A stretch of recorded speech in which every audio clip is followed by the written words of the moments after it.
तो supreme court से राहुल गांधी को जो फटकार लगी है, इस पर अब किरेन रिजिजू का बयान सामने आया है। किरेन रिजिजू ने कहा कि सुप्रीम कोर्ट ने राहुल को निराधार दावे पर फटकार लगाई है। राहुल ने भारत की जमीन पर चीन के कब्जे का आरोप लगाया था। विपक्ष के नेता का बयान देश के लिए नुकसानदेह है, ये हमारी सेना का मनोबल गिराता है। हमें खुशी है कि सुप्रीम कोर्ट ने राहुल को चेतावनी दी है। एक भारतीय होने के नाते राहुल को ऐसा नहीं बोलना चाहिए, ये किरेन रिजिजू की ओर से कहा गया है। क्या कहा है उन्होंने, आपको सुनाते हैं। पार्लियामेंट सेशन का तीसरी सप्ताह का आज आरंभ में ही फिर से विपक्ष के हमारे साथियों ने हाउस डिस्टर्ब किया, फिर चलने नहीं दिया।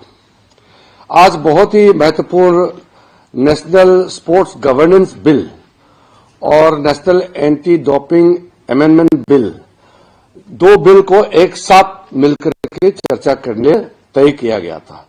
और 2 दिन चर्चा करने के लिए सबने कहा कि स्पोर्ट्स का मामला है, हमारा देश के लिए जो खिलाड़ी है उनके लिए और खेल को आगे बढ़ाना, सब खेल और खिलाड़ी के लिए महत्वपूर्ण बिल चर्चा कर, लेकिन इसको भी डिस्टर्ब किया। फिर भी हम लोगों ने जबरदस्ती पारित नहीं किया। हम लोग फिर से कल रिक्वेस्ट करेंगे। हम नहीं चाहते कि स्पोर्ट्स जैसे महत्वपूर्ण बिल बिना चर्चा के पारित हो।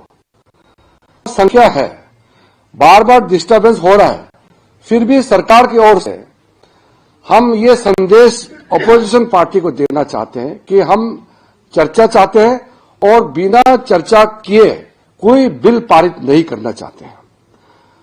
मजबूरन कभी कभी जब बिल बिल्कुल पास करना है और जब हमारे पास कोई चारा नहीं है, तब जाकर के हंगामा में कम चर्चा करके पारित भी होता है।